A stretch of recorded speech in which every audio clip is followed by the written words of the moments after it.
कैलाशपति शिव शंकर, तुम हो भोले दया के सागर। दूर करो सब दुख हमारे, दूर करो सब दुख हमारे।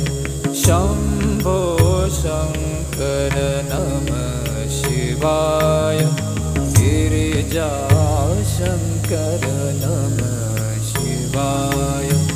आदिदेव तुम नमः शिवाय, हे जगदाता नमः शिवाय, हे जगदाता नमः शिवाय, हे जगदाता